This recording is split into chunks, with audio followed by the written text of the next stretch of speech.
எல்லாருக்கும் என் அன்பான வணக்கம். இன்றைக்கி நம்ம பார்க்க போகிறது 265வது வீடியோ. அதில் ரேக்கியை சம்மந்தித்த வரைக்கும் இதுதான் கடைசி வீடியோ. அதாவது இது 12வது வீடியோ. இதோட ரேக்கியை பற்றின வீடியோக்களெல்லாம் இதோட முடிச்சுக்கலாம் அப்படின்னு நான் பிளான் பண்ணிருக்கேன். இதில் கடைசியாக ஒரு டச்சப் ரேக்கியை பற்றினது நல்ல டீட்டெயிலாக இவ்வளோ நாள் பார்த்துட்ருந்தோம். இன்றைக்கி லாஸ்ட்டாக ஒரு டச்சப் பண்ணி அதை முடிச்சிடலாம் அப்படின்னு பிளான் பண்ணியிருக்கேன். இது ஒரு குட்டி வீடியோ தான். இதில் சில விஷயங்கள், அதாவது சர்ச்சா விஷயங்கள் இதில் இருக்குது. என்னென்னா, நம்பர் 1 வந்து டைம்னா என்னென்னா, இது நிறைய பேர் இப்போது லெவல் ரேக்கியில் 4 லெவல் இருக்குங்கிறாங்க. லெவல் 1, 2, 3, 4 இருக்குங்கிறாங்க. எனக்கு 2019 மீனாட்சி மேடமும் லெவல் 4 இருக்குதுன்னு தான் சொன்னாங்க. இப்போ எனக்கு சொல்லிக் கொடுக்குற பார்வல் மேடமும் லெவல் 4 இருக்குதுன்னு சொல்கிறாங்க. லெவல் 4 நீங்கள் கம்ப்ளீட் பண்ணால் தான் உங்களுக்கு கிராண்ட் மாஸ்டர் பட்டம் கிடைக்கும், மற்றவங்களெல்லாம் அட்யூன் பண்ண முடியும் அப்படின்னு சொல்கிறாங்க. ஆனால் சில இந்த நேற்றுக்கு இந்த கிரிட்டை பற்றி சொன்னேன்ல, அவர் வந்து இந்த அவர் பேர் என்ன, வில்லியம் லீ ராண்ட். அவர் யூஎஸில் அமெரிக்காவில் ரேக்கி ட்ரைனிங் சென்டர் வச்சு நடத்துகிறாரு. அவர் நிறைய தடவை ஜப்பானுக்கு போனார், நிறைய ஆராய்ச்சிகள் பண்ணார். டாக்டர் மிகாவோ உசிக்கு எங்கே கிடச்சதோ அந்த மவுண்ட் குராமா அங்கேயும் அவர் போயிருக்காரு. இப்போ அவர் என்ன சொல்கிறாரு, இந்த உசி லீனேஜில் வந்து அவங்க வந்து இந்த லெவல் 4 பற்றி எங்கேயுமே சொல்லலை அப்படின்னு சொல்லியிருக்கார். 3 லெவல் தான் இருக்குது, லெவல் 1, 2, 3 தான் இருக்குது.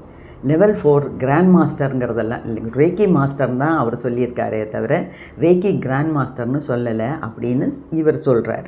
ஆனால் இதெல்லாம் எது கரெக்டு எது தப்புன்னெலாம் நமக்கு தெரியாது. நம்ம அந்த அளவுக்கு டீப்பாக அந்த ஆராய்ச்சிக்குள்ளே போகவும் தேவையில்லை. ஓகே,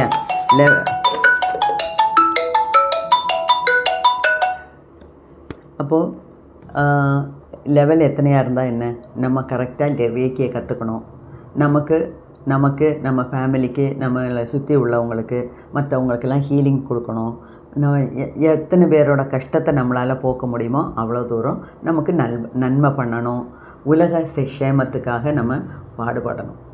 அவ்வளோதான். அதுதான் ரேக்கியோட நோக்கமே, வேறு ஒன்றும் கிடையாது. ஸோ லெவல் 1, 2, 3, 4 படிக்கணும். இதில் சில டவுட்ஸ், அதாவது சிலவங்க என்ன சொல்கிறாங்க, லெவல் 1, 2, 3 ஒன்றா எடுத்துக்கலாம், லெவல் 4 தனியாக எடுத்துக்கலாம் அப்படிங்கிறாங்க. சிலவங்க என்ன சொல்கிறாங்க, லெவல் 1க்கும் 2க்கும் இடையில கேப் வேணும் அப்படிங்கிறாங்க. சிலவங்க சொல்கிறாங்க தேவையில்லைன்னு. இதெல்லாம் வந்து அவங்க அந்தந்த ரேக்கி மாஸ்டர் எப்படி சொல்லி கொடுக்குறாங்களோ அதுக்கு ஏற்ற மாதிரி நம்ம போவோம். அவ்வளோதான். அவங்க என்ன பேசுகிறாங்களோ, அதாவது லெவல் 1 சொல்லி கொடுத்துட்டு கொஞ்சம் நேரம் முடிஞ்சதுக்கப்புறம் லெவல் 2 சொல்லித்தரேன் அப்படின்னா ஓகே. லெவல் 3 அதுக்கப்புறம் சொல்லித்தரேன்னா ஓகே. இல்லை 2 டேஸாக லெவல் 1, 2, 3 ஒன்றா சொல்லித்தரேன்னா அதுவும் ஓகே. எல்லாம் நம்ம கற்றுக்கணும், அட்யூன்மெண்ட் வாங்கணும். அவங்கள்ட்ட வந்து அந்த எனர்ஜியை நம்ம பங்கிடணும். அதுதான் மெயின். கரெக்டாக அந்த சிம்பிள்ஸ் எல்லாம் கற்றுக்கணும். அப்புறம் நம்ம ரேக்கி ஹீலராக போகிறதுக்கு பிளான் பண்ணோம்னா முதல்ல நம்ம உடம்பையும் மனசையும் நல்லதாக வச்சுக்கணும், நல்லா சுத்தமாக வச்சுக்கணும். அப்போ தான் ரேக்கியோட ஃப்ளோ கரெக்டாக இருக்கும். அதுதான் அதில் முக்கியம். என்ன சம்மந்திச்ச வரைக்கும் நீங்கள் கேப்பு கொடுத்து கற்றுக்கிட்டாலும் சரி, கேப் இல்லாமல் 1, 2, 3 மொத்தமாக கற்றுக்கிட்டாலும் சரி, அதெல்லாம் எனக்கு ஒரு பெரிய விஷயமாகவே தோணலை. 2வது சர்ச்சா விஷயங்கிறது ஃபீஸு. முக்கால்வாசி ஒட்டுமொத்தம் ஆட்காரும் என்ன சொல்கிறாங்க, ஃபீஸ் வாங்கணும்னு தான் சொல்கிறாங்க. அது கரெக்டு. அதோடையும் நான் வந்து ஒத்து போகிறேன். ஏன்னா நம்ம ரேக்கியை ஒருத்தவங்களுக்கு கொடுத்து ஹீல் பண்ணும்போது we are passing on the energy. Of course cosmic energy தான் நம்ம பாஸ் ஆன் பண்ணுறோம். ஆனால் கூட அந்த நம்ம ஒருத்தவங்களுக்கு எனர்ஜியை கொடுத்து அவங்கள குணப்படுத்தும் போது அவங்க அதுக்கு பதில் ஏதாவது தரணும். அப்போது money is a kind of energy. அப்போது நான் ஒரு எனர்ஜி கொடுக்கும்போது அந்த ஹீல் பண்ணுறவங்க அந்த பேஷண்ட்டு அவங்க இன்னொரு எனர்ஜி நமக்கு கொடுக்கணும். அதுதான் அதோட ரூல். சிலவங்க ஃப்ரீயாக செய்வாங்களா இருக்கும். ஃப்ரீயாக செய்கிறதுனா செய்யட்டும். ரேக்கி சொல்லி கொடுக்கறதுக்கு யூஎஸ்ஏல $10,000 தான் முக்கால்வாசி எல்லாருமே வாங்குகிறாங்க அப்படின்னு எழுதியிருக்கார் இந்த புக்கில். $10,000 நம்ம ஊரில் 10,000 rupees அவ்வளோதான். ஸோ லெவல் 1, 2, 3க்கு 10,000 rupees வாங்குறதுல தப்பு இல்லை அப்படின்னு தான் அவர் சொல்கிறார். இன்னொரு விஷயம், அதாவது சிலவங்க கூட வாங்குறாங்கன்னா வாங்கட்டும். சிலவங்க என்ன சொல்கிறாங்க, நிறைய காசு உள்ளவங்கள்ட்ட நீங்கள் நிறைய வாங்குங்க, காசு இல்லாதவங்கள்ட்ட கொஞ்சமாக வாங்குங்க அப்படின்னும் பேசிக்கிறாங்க. பல பல அபிப்பிராயங்கள் இருக்குது. இதெல்லாம் ஏன் அப்படின்னா, அதாவது டாக்டர் மிகாவோ உசியோ அல்லன்னா வேறு யாரோ அந்த காலத்துலேருந்தே ஆரம்பித்தாங்கல்ல, அவங்க ரெக்கார்டிக்கலாக ஒன்றும் எழுதி வைக்கலை. அதுதான் அதில் வந்த தப்பு. அதாவது பிளாக் அண்ட் ஒயிட்டில் எழுதி வச்சுருந்தாங்கன்னா நம்ம அதைப்படியே ஃபாலோ பண்ணலாம். இங்கே ரெக்கார்டிக்கலாக ஒன்றும் இல்லாதனால தான் நிறைய இந்த மாதிரி அபிப்பிராய வித்தியாசங்கள் வருது. ஆனால் ஒரே ஒரு விஷயம் நான் உங்கள்கிட்ட எல்லாம் என்ன சொல்ல விரும்புகிறேன்னா, யாராவது நமக்கு ஏதாவது ஃப்ரீயாக கொடுக்குறாங்கன்னா அதுக்காக அதை அப்படியே போய் வாங்கக்கூடாது. இப்போது எனக்கு தெரிஞ்ச நிறைய பேர் கிரியா யோகாலாம் ஃப்ரீயாக சொல்லி கொடுக்குறேன் அப்படி வாங்கன்னு போர்டு வரைக்கும் எழுதி வச்சுருக்காங்க. ஆனால் ஃப்ரீயாக சொல்லி கொடுக்குறேங்கிறதுனால நம்ம போய் வெறுங்கையோடு போய் கற்றுக்கக்கூடாது. அது ஒரு குருட்டேருந்து நம்ம ஒன்று கற்றுக்க போகிறோன்னா ஏதாவது ஒன்று நம்ம கொண்டு போய் கொடுக்கணும், பைசாவாக கொடுக்கணும். சரி, என்கிட்ட காசே இல்லை அப்படின்னா வீட்டிலேருந்து ஏதாவது விளையிற பொருள், இல்லைன்னா ஏதோ ஒரு தின்பண்டம், இல்லைன்னா ஒன்றும் இல்லை ஒரு முழம் பூவு, ஏதாவது ஒன்று வாங்கி கொடுத்து குரு தட்சிணையாக கொடுத்து தான் நம்ம கற்றுக்கணும். எங்கள் பாட்டியெல்லாம் சொல்லுவாங்க, வயசானவங்களை பார்க்க போகும்போது, குருமார்களை சந்திக்கும்போது, வீட்டில் பிறந்த குழந்தைங்களை பார்க்க போகும்போது, சின்ன குழந்தைங்க இருக்கிற வீட்டில் எல்லாம் போகும்போது வீசின கையும் வெறுங்கையுமா போகக்கூடாது அப்படிம்பாங்க. வீசின கையும் வெறுங்கையும்னா என்ன, எம்டி ஹேண்டடாக போகக்கூடாது. அப்படின்னா ஏதாவது நம்ம வீட்டில் இருக்கிறது ஒரு கிஃப்ட்டு, ஏதோ ஒன்று. இப்போ நம்மளை டின்னருக்கு கூப்பிட்றாங்க சாப்பிட்றதுக்கு, சும்மா வெறுங்கையோடு போய் சாப்பிட்றத விட அதுக்கு டிட் ஃபார் டேட்டுங்கிற அர்த்தம் இல்லை. ஆனால் கூட நமக்கு ஒரு சந்தோஷம், அவங்களுக்கு ஒரு சந்தோஷம், நம்மளை கூப்பிட்டு சாப்பாடு போடுறாங்க, நமக்கும் அங்கே போய் சாப்பிட்றதுல சந்தோஷம்தான். ஆனால் வெறுங்கையோடு போகாமல் ஏதாவது ஒன்று வாங்கிட்டு போகணும். அதுதான் அதோட ரூல். அதாவது அன்ரிட்டன் லா அப்படிங்கிறது தான். ஓகே, அது ஒன்று. அப்புறம் இன்னொன்று, இந்த வில்லியம் லீ ராண்ட் அவர் நிறைய தடவை இந்த ரேக்கியை பற்றின ஆராய்ச்சிக்காக ஜப்பான் போயிருக்கார். அவர் என்ன சொல்கிறாருன்னா, எப்போ அவர் மவுண்ட் குராமா போகணும் அப்படின்னு நினச்சாரோ அப்போலேருந்து அவருக்கு பல இடங்கள்லேருந்து அவர் கேட்காமலே நிறைய ஹெல்ப்பு ஆஃபர்ஸ் வந்தது அப்படின்னு சொல்கிறார். நிறைய பேர் ஒருத்தவங்க புக்கை எழுதி அனுப்புகிறாங்க, புக்கை கொடுக்குறாங்க, வேறு ஒரு சோர்ஸ்லேருந்து எனக்கு இது கிடச்சதுன்னு சொல்லி ஃபேக்ஸ் பண்ணுறாங்க. ஒருத்தவங்க நீங்கள் வாங்க நான் ஹெல்ப் பண்ணுறேன், நீங்கள் ஜப்பான் வந்தால் போகிறோம், பாக்கி எல்லா காரியமும் நான் பண்ணுறேன் அப்படிங்கிறாரு. வேறு யாரோ ஒருத்தர் இவரோட இன்ஸ்டிடியூட்டுக்கு வந்திருக்காரு. அவர் என்ன சொன்னாராம், ஐயோ நான் மவுண்ட் கொராமா பக்கத்தில் இருக்கேன்.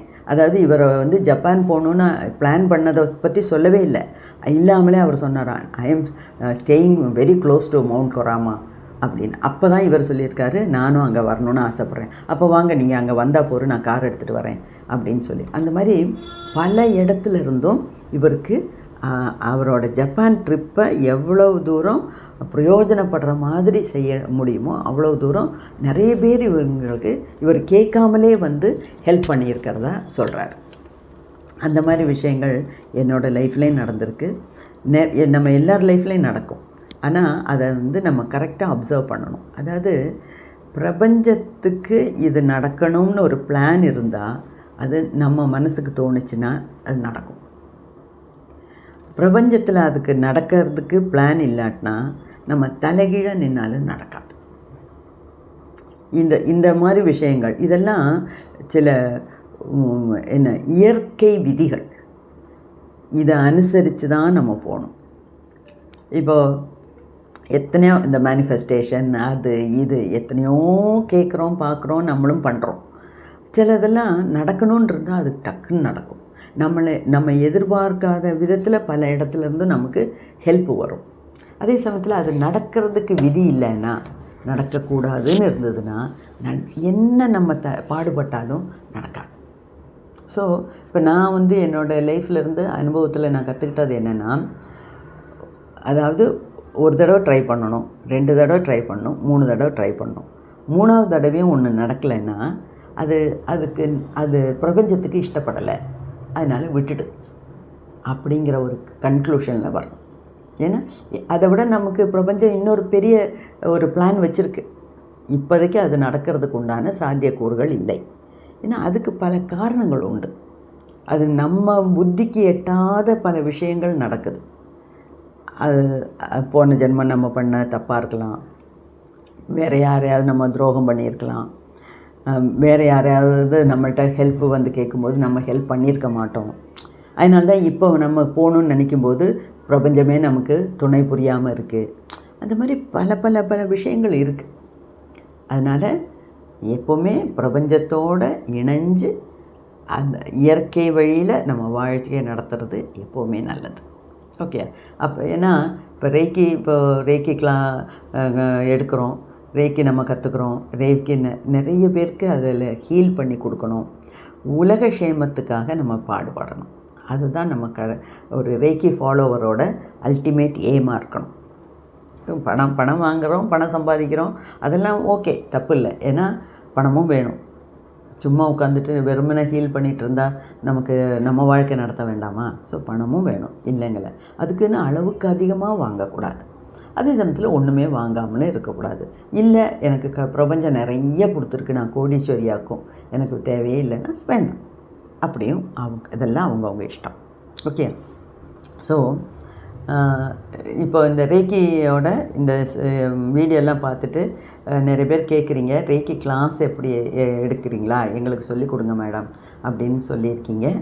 அது வந்து இப்போ நான் செப்டம்பர் எண்டு வரைக்கும் நான் ஃபுல்லி என்கேஜ்டு. அதனால் அக்டோபர் ஃபஸ்ட்டு வீக்கில் ஒரு ரேக்கி கிளாஸ், ஆன்லைன் கிளாஸ் எடுக்கலான்னு பிளான் பண்ணிகிட்ருக்கேன். அதுவும் பிரபஞ்சம் ஓகே சொல்லிச்சுன்னா எடுக்கலாம். ஓகேயா? சரி. அப்போ இதோட நம்ம ரேக்கியோட வீடியோஸுக்கு ஒரு நிறைவு பெற்றதாக நம்ம நினச்சிக்கலாம். அடுத்த வீடியோவில் வேறொரு நல்ல ஒரு விஷயத்தோடு உங்களை சந்திக்கிறேன். அது வரைக்கும் வாழ்க வளமுடன்.